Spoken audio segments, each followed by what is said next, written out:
महिला जो अपने परिवार के लिए जा पहुंची मुख्यमंत्री के दरबार। मुख्यमंत्री तक तहरीर हमारी पहुंच गई है। एक महिला जो पहुंची हाई कोर्ट। आइए सुनते हैं पीड़ित महिला की कहानी पीड़ित की जुबान। ससुर जी ने उनको बेदखल कर रखा है, फिर भी कब्जा करे रखे, हर जगह ताला लगाए हैं। पहले आप इन तस्वीरों को देखिए और महिला की सारी बातें गौर सुनिए। हमारे ससुर और सास और हमारे हस्बैंड, हम सबको घर से बाहर निकाल दिए। दरअसल पूरा मामला गंगा घाट कोतवाली के अंतर्गत बालूघाट चौकी क्षेत्र का बताया जा रहा है, जहां गंगानगर इलाके में स्थित गोस्वामी परिवार के मुखिया व मकान मालिक प्रेम शंकर गोस्वामी का घर बना हुआ है।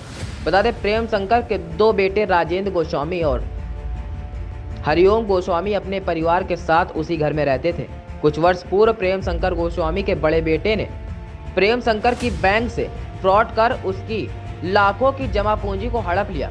जब इसकी भनक पिता प्रेम शंकर को लगी तो उन्होंने नाराजगी व्यक्त करते हुए इसकी शिकायत अपने बड़े बेटे राजेंद्र से की, जिसके परिणाम स्वरूप राजेंद्र गोस्वामी ने अपने बेटे के साथ मिलकर बुजुर्ग पिता को पीट दिया तथा बुजुर्ग पिता ने बैंक शाखा और कोतवाली गंगा घाट में बड़े बेटे राजेंद्र और उनके बेटे बिट्टल गोस्वामी के खिलाफ शिकायती पत्र दिया और बैंक से फ्रॉड करने व लाखों की जमा पूंजी को हड़पने व मारपीट करने के लिए बुजुर्ग पिता ने 419, 420, 467, 468, 471, 323, 504, 506 के तहत गंभीर धाराओं में उक्त लोगों के खिलाफ कोतवाली गंगा घाट में मुकदमा पंजीकृत करा दिया।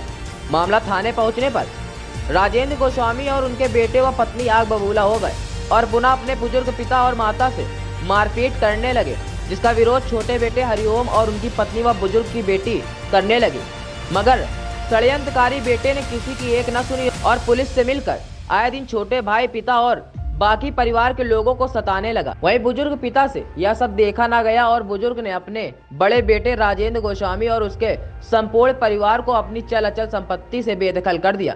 वहीं बेदखल की बात सुनते ही बड़े बेटे का पारा 7वें आसमान पर चला गया और घर पर माता पिता, छोटे भाई बहू से आए दिन झगड़ा करने लगा, जिसके चलते पिता ने घर में सीसीटीवी कैमरे लगवा दिए, मगर चालबाज बेटे ने अपने आप को बचाते हुए एक दांव खेला। वह खेल यह था कि पुलिस की मिलीभगत से अपनी ही पत्नी के द्वारा छोटे भाई पर छेड़छाड़ का आरोप लगाते हुए कोतवाली गंगा घाट में एक मुकदमा पंजीकृत करा दिया और गंगा घाट की बालूघाट चौकी प्रभारी महोदय ने बिना पूछताछ और जांच किए बगैर ही मुकदमा पंजीकृत कर लिया। वहीं बुजुर्ग दंपत्ति ने जब इसका विरोध किया तो राजेंद्र गोस्वामी ने अपने परिवार के साथ मिलकर आधी रात में ही अपने माता पिता और छोटे भाई व बहू को उनके बच्चों के साथ मारपीट कर घर से बाहर निकाल दिया और पूरे घर में अपना कब्जा जमा लिया।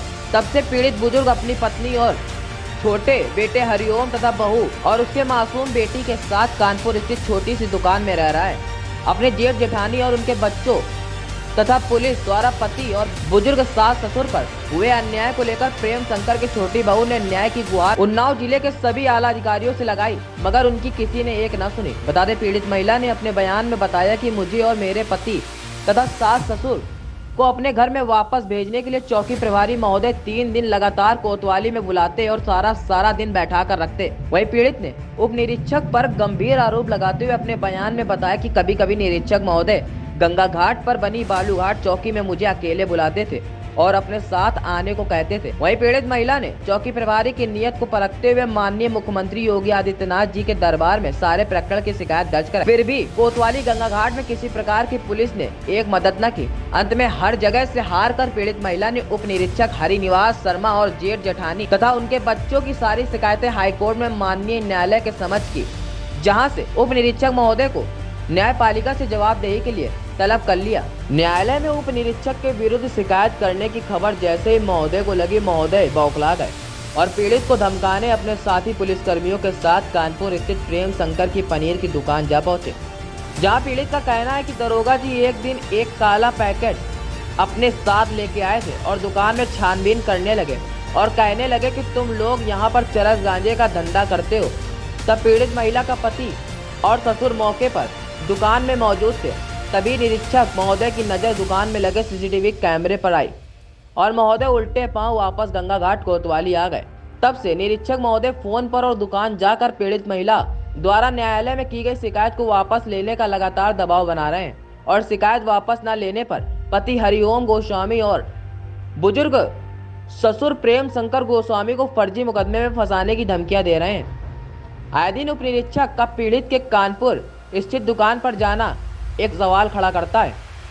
बता दें, उप निरीक्षक की सारी हरकतें दुकान में लगे सीसीटीवी कैमरे में कैद हो रही, जिसको पीड़ित महिला ने माननीय न्यायालय के समक्ष देने की बात कही। अब देखना यह है कि क्या पीड़ित महिला को माननीय न्यायालय से न्याय मिल पाएगा, क्या पीड़ित बुजुर्ग पिता को उसका घर वापस मिल पाएगा, क्या पीड़ित महिला के पति पर लगाए गए मुकदमे का साक्ष्य पुलिस न्यायालय के समक्ष पेश कर पाएगी, क्या आरोपी को गंगाघाट कोतवाली कर पाएगी सलाखों के पीछे, क्या सीसीटीवी कैमरे में कैद उप निरीक्षक के खिलाफ अधिकारी लेंगे कोई ठोस फैसला, क्या मिल पाएगा पीड़ित परिवार को न्याय। क्या नाम है आपका? जी, मेरा नाम हरिओम गोस्वामी है। मैं 10/1850 गंगानगर शुक्लागंज का निवासी हूँ। ये क्या मामला है जो आज आप थाना गंगाघाट कोतवाली आए हुए हैं? मैं थाना बात बताएं। जी, मैं आज 2 साल से दौड़ रहा हूँ। मेरे बड़े भाई ने मेरे पिताजी से धोखे से सारी संपत्ति हड़प कर ली है, जिसकी FIR SHO अविनाश जी ने यहाँ पर दर्ज की थी, जिसको करीब 5 महीना हो गया है। लेकिन यहाँ के प्रशासन द्वारा कोई भी कार्रवाई नहीं की जा रही है। उल्टा उप निरीक्षक SN शर्मा जी द्वारा मुझ पर दबाव बनाया जा रहा है कि मैं अपनी कार्रवाई को वापस ले लूँ, जबकि मेरा सारा मुकदमा यहाँ शुक्लागंज का है। लेकिन वो कानपुर मेरी दुकान बराबर आ रहा है, मुझको धमका रहे हैं। पुलिस मुझे लगातार परेशान कर रही है। मेरी वाइफ को कभी कहते हैं चौकी आओ, कभी कहते थाने आओ। दिन भर सुबह 9 बजे से बुलाकर शाम 5 बजे तक बैठा ले रहते हैं। और आज भी मैं यहाँ खड़ा हूँ, मेरी दुकान में खड़े हैं। मेरे पिताजी को धमका रहे हैं कि कह दो मुकदमा वापस ले लें। कब गए थे ये आपकी दुकान? सर जी, इसके सारे वीडियो साक्ष्य मेरे पास मौजूद हैं। ये जिस तारीख को गए इनके सारे वीडियो मेरे पास हैं। आज भी मैं यहाँ गेट पे खड़ा हूँ, मेरी दुकान में बैठे हुए हैं। ये आपने गंगाघाट थाने में किस प्रकार की शिकायत की थी? सर जी, हमने हर प्रकार की शिकायत कर रखी। इन्होंने धोखाधड़ी करके सब हड़प कर लिया, उसकी भी शिकायत है।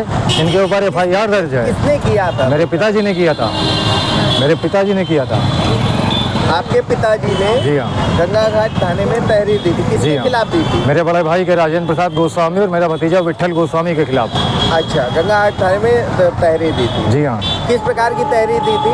जी, इनकी यही सब, इनका फ्रॉड करने की सारी बैंकों से। इन्होंने 35 लाख का लोन पिताजी से झूठ बोल करके निकलवा लिया, धोखे से साइन करा करके। अभी सुनने में आया है कि आप लोगों को घर से भगा दिया गया। जी हाँ, बिल्कुल। रात में पीट करके भगा दिया गया और आप पे मुकदमा भी पुलिस ने तामील। जी हाँ, हम रात में हम यहाँ पे 9:30 बजे थाने में उसी दिन आए जब इन्होंने झगड़ा किया। तो शर्मा जी ने हम लोग को बैठा ले रखा और रात में 11 बजे हमसे कहा आप अपनी दुकान चले जाइए, 2 दिन बाद आपको घर भेज देंगे। पूरा कब्जा उसको दिला दिया और हम पति पत्नी, हमारे पिताजी, हमारी माँ और हमारी 2 वर्ष की बेटी दुकान में रह रहे हैं। सर जी, आप पे किस प्रकार का मुकदमा तामील किया गया? सर जी, मुकदमा हमसे तामील किया गया क्योंकि हमने अपने घर में मारपीट की अपनी भाभी के साथ में, उनके कपड़े फाड़े, सब इन्होंने झूठ लिखाया है और निरंतर हम पे दबाव बना रहे हैं कि हम वहाँ पर और मुकदमे लगा देंगे, उनको नहीं घर वापस ली तुमने तहरीर। पुलिस ने किसी प्रकार का, पुलिस के पास इस प्रकार का साक्ष्य है कि आपने छेड़खानी? सर जी, जो साक्ष्य हो वो दें, जो साक्ष्य उनके पास हो वो दें, हम हर सजा भुगतने के लिए तैयार हैं। अभी आपने किसी आला अधिकारियों के समक्ष? सर जी, सबको सूचित कर रखा है, सबको सूचित कर रखा है। SP साहब तक को 10 बार सूचना दी है, खुद भी पापा जाके मिले हैं, लेकिन सर जी कोई कार्रवाई नहीं हो रही अभी तक। बहुत आया है आपने कोर्ट का भी, हाई कोर्ट का भी सहारा? जी हाँ, हाई कोर्ट में अभी हमारी 6 तारीख पड़ी, 6 तारीख को हमारी हेयरिंग है। उसके बावजूद शर्मा जी हमें परेशान कर रहे हैं लगातार दुकान में आके हमारी, कि जो करना है वो हम करेंगे, कोर्ट माने कुछ नहीं है। अभी आप आला अधिकारियों से क्या चाहते हैं? सर जी, ये उम्मीद रखते हैं कि हमारी समस्या का निराकरण हो, जो उचित हो वो किया जाए, लेकिन हमें इस तरीके परेशान न किया जाए पुलिस द्वारा। पुलिस उल्टा हमें परेशान कर रही है, उनके खिलाफ कोई कार्रवाई न करके। आपके पास किस प्रकार के साक्ष्य मौजूद है? सर जी, हमारे पास सारे CCTV वीडियो साक्ष्य मौजूद हैं इनके मौजूद रहने के। एक आध बार ये आए छापा मारने दुकानें, बोले तुम यहाँ गांजा बेच रहे हो, कोई पैकेट भी हाथ में लेकर आए, लेकिन हमने जब बताया कि चारों तरफ CCTV लगाए तो लौट आए वापस। वो सारे वीडियो मेरे पास हैं।